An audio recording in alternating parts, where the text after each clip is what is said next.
Man, what it do, what it do, what it do. Man, it's your boy Low. Just want to hop on here and holler at y'all about something this morning. I'm up a little early this morning.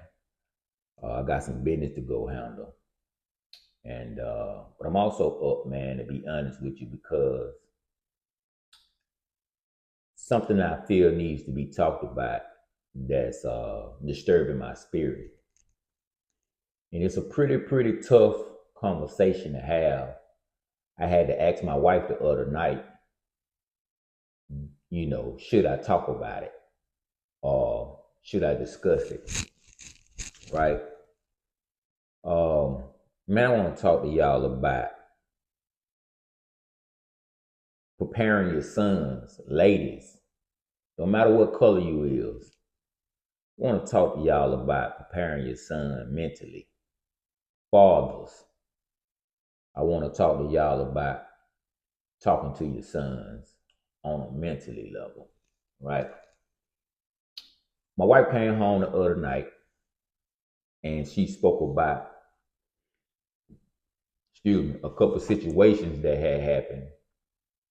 You know, she spoke about a situation where a young man don't know the situation. I didn't hear about it until my wife told me about it. Uh, Basically, took out his whole family. Took out his whole family. And then she told me about another situation where a man took out some individuals that he found out was, I guess, messing with his girlfriend or whatever the situation may be. And then I was watching something on YouTube a couple of days ago, and something came across my feed about something that happened out of town that was similar to these situations. Now, keep in mind, I don't know these people, I don't know these situations, but I want to talk to one of the main reasons I feel these situations happen. And this is going to be a tough conversation. So when I talk about what I'm going to say, I'm not condoning, by no means. I'm not condoning what didn't happen. I'm not trying to justify why they did what they did. I'm not trying to do none of that. I'm just trying to give you guys a different way of looking at it. Something that you may not even think about, you know what I'm saying, that we as men are raised to think, right? We raise our young men, women, fathers. We raise our young men to grow up, get a good job, get a good education, go to work hard, take care of your family. Go to work hard, take care of your family. That's what a man supposed to do. Provide. Love and provide. Take care of. You get what I'm saying? That is a man's job. I'm not disputing that because I have to do that every day. I'm not disputing that at no means. But that is what we program a man to think. That is what we program our young boys to think as they get older. This is what we instill in them as they grow, right? The problem with that is we don't prepare them for when that, how would I say it? We don't prepare them for the other side of that coin. We don't prepare them for the tail side of that coin. We just prepare them for the head side of that coin. You get what I'm saying? We teach them mentally that, hey, just get up and go to work every morning, take care of your family, blah, blah, blah, blah, blah. And everything gonna be all right. We don't prepare them for the tail side, right? The tail side is the flip side. We don't prepare them that, hey, what do you do when you're not making enough money on your job? And the woman you with ain't pleased with the money you bring into the house, right? She wants to leave. She wants to take the kids. What do you do when you bringing home the money and you doing what you're supposed to do, but the woman decides She want to fool around with somebody in the streets, or she want to fool around with your homeboy. She want to fool around with somebody you know. You get what I'm saying? What do you do in that side? Just the flip side of the coin, just the tail side. What do you do? What do you do when you wake up in the morning or you go to work and you come home and your whole house empty? Your wife or your girl and took everything out your house. She done took all your furniture. She done took everything you can possibly think about. Everything you worked hard from the furniture to the kids to the cars. She done just took everything that you work for. She done took what you take care of. So when we teaching these young men that you go to work, you work hard, you take care of your family, we teaching them that that's all you got. We're teaching them that that's all you have. And what do you do when somebody take all you have? Most of them don't know. So they spin a top. And they spin their whole family around by snatching them up out of here. You know what I'm saying? They spin their top. You understand what I'm saying? We don't teach them that, hey man, when a woman, when you go to work and you working at McDonald's, or you working at Walmart, or you working at Lowe's, or you working for the city, or you working for wherever you working for, and this woman ain't thankful or ain't appreciative enough for the job that you're doing, and she feel the money ain't enough, and she ain't got the wisdom to sit down with you and come up with a game plan to help you better yourself or to help y'all better y'all situation. All she know is bills coming. She frustrated. She this, she that, and she ready to go. You get what I'm saying? We don't teach the man that, get what? Maybe that ain't the woman for you. Maybe that ain't the woman for you. We don't teach him that, hey man, maybe that just ain't the person for you. You know what I'm saying? I understand that you love her, but we ain't teaching them that this could happen. We ain't preparing them for this. We just preparing them for, hey, go to work, take care of your family, raise your kids, blah, blah, blah, blah. That's all we taking them for. Teaching them, that's all we teaching them. We're not teaching them that, hey man, it's a flip side of that coin.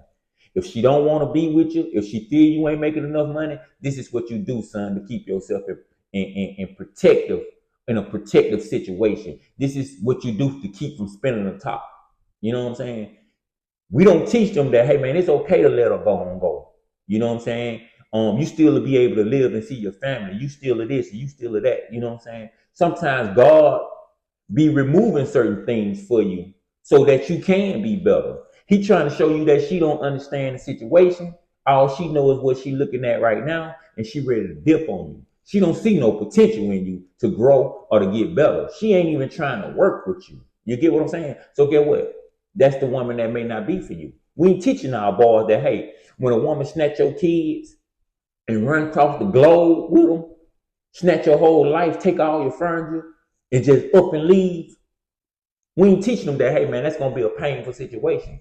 You may have to encounter that. But if you do, know that your family gonna be here for you. Know that we're gonna do this here. Know that we're gonna do that, we're gonna hover around you. And if you ain't got family, you lean on God. You this, you that. We ain't teaching them that, hey, maybe God removing them for a moment just for you to build yourself to a better situation. Just for you to build yourself better than financially. Just for you to look inward and go through the justice system to get this handled the proper way. You know what I'm saying? We ain't teaching them what to do when the tail side of that coin of their life comes. We ain't teaching them that. So what they do is they tend to flip. Shoot the lady, shoot the kids, take the whole house out. Then take themselves out. Why? Because get what? She done already took everything I was taught to live for. She done already took everything that I was taught to provide for. She done already took everything that I was taught to love. You understand what I'm saying? That's why these dudes is doing that. I ain't defending them. By no means am I defending them. I'm just saying we have been, as men, we have been told this time after time. You go to work, you wake up, you take care of your family, you take care of your kids. We have been told this time after time. We don't know the flip side of this. So when we grow up, we go get a job, the best job we know how to get.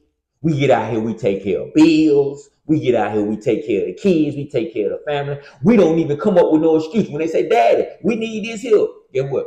We don't tell them we can't get it for them. We go to our corner and feel like, man, okay, what Daddy need to do? What I got to do to make this happen? How do I fix this situation? How do I? You get what I'm saying? We always on the coming up with the solution in. We always coming up with the solution for our family. We always trying to fix the problem for our family as the man. When something in the house broke, if we can't fix it, we got to find the money to pay somebody to fix it. If we can't do it ourselves. If the grass need to be cut, guess what? We got to cut the grass. If we ain't got nobody to do it for, we got to do it ourselves. If the truck break down or the car break down, everything is always about the man taking care of and fixing. Who gonna fix us when the people ain't appreciative of the things we fixing? Who gonna fix us? How do we fix us? We don't know how. So we crash and burn because we don't know nothing else. You understand what I'm saying? We don't know nothing else. As men, we got to start teaching our young men that it's God may be removing things for you to get better in life. Maybe this woman ain't the best person for you, and God will bring your kids back to you at some point. Listen, I was 19 years old. I was probably about 21. I went through something similar. But I was ready to crash and burn. Just being honest with you, just sharing my truth with y'all. I was ready to crash and burn. It took my cousin Kaya. I called her. She said, "Cuz," she sat me down and she had a real heart-to-heart conversation with me. You know what I'm saying? My cousin saved my life, possibly saved somebody else's life. You understand what I'm saying? Because I was ready to crash and burn. You feel me? Because I felt like everything had been took from me. You get what I'm saying? But get what? Here I am today. Here I am today. A captain on the boat. Yeah. Here I am today, still taking care of my kids. Yeah. Here I am today, talking to you guys about these same situations that I'm seeing. And I'm giving y'all a perspective of somebody who also almost went off on the deep end. I'm keeping it silent. Y'all want to talk about real? Let's talk about real. This is a tough conversation. It's in my spirit. I hate to see that. That's hurtful to see that. Brings tears to my eyes. Y'all can't see my eyes because I got these shades on because I don't want you to see how hurtful I am when I hear about these situations. So when I woke up this morning, it was just hurting my spirit. So God was like, you need to talk about this. You understand what I'm saying? Listen, man. Let your sons know that they don't have to crash. They don't have to burn. You get what I'm saying? Listen, I bought this boat. I bought this hat, right? I bought this hat about 3 weeks ago. I saw it and I was like, man, I like that hat. At first, I couldn't understand why I liked the hat so much. But then after I bought it, I realized why I liked the hat. The hat say Fresh Ego Kid, right? Fresh Ego Kid. As men, tell your young boys and tell your brothers, tell your cousins, tell your sons, whatever male figure you got that's coming up in life, man, always keep a fresh ego. Not a boastful ego, not an arrogant ego, not a think you all that ego. Keep a fresh ego. You don't want your ego to be wore out. You don't want your ego to be tired. Because when your ego is wore out, it's wore out because the people that you around, that you take care of, that you trying to provide and look out for, they done wore your ego out. It's been beat. It's not fresh anymore. They didn't. Your ego is tired. It's drained. It's already dead. So you ain't got nothing left. So you ready to take everything out the game. You got to keep your ego fresh. You got to wake up with a fresh ego. You got to wake up knowing you that dude every morning. You got to wake up knowing you that guy every morning. You got to pray to God. God, listen, This morning, I just want to thank you for waking me up. I just want to thank you for allowing me to have all my faculties. I want to ask that you guide my steps and provide me with all the wisdom and knowledge that I need. Keep blessing me. Keep showing me. Keep opening my eyes. God, I need you in every way that I can't fight for myself in. God, I'm down right now. I need you to pick me up. You got to teach them. This is how you keep a fresh ego. You wake up and you get away from your family and you go pray. You understand what I'm saying? That's how you keep a fresh ego. I make sure every morning I keep a fresh ego. Listen to me. I love my kids. I love my family. But I ain't going to ever let a person put me back in a situation where I feel like I'm ready to take the whole crew out. You done lost everything at that point because that's all you've been raised to take care of. You understand what I'm saying? It's more to life than that, man. It's more to life than that, fellas. Listen, man. This was dear to me, man. When she came home and told me about this situation, man, it just bothered me. And I sat down and I explained the same thing to my wife that I'm explaining to y'all. You understand what I'm saying? Like I tell y'all, man, y'all may not understand it, man. Stay on 12 out here, man. You know what I'm saying? Your time is ticking. But on the clock, both hands point up, man. Stay prayed up, man. This your boy Low, man. Ain't no lie, man. You know. I be calling out the guard like I'm back again. Man, they told me tighten up, but I got slack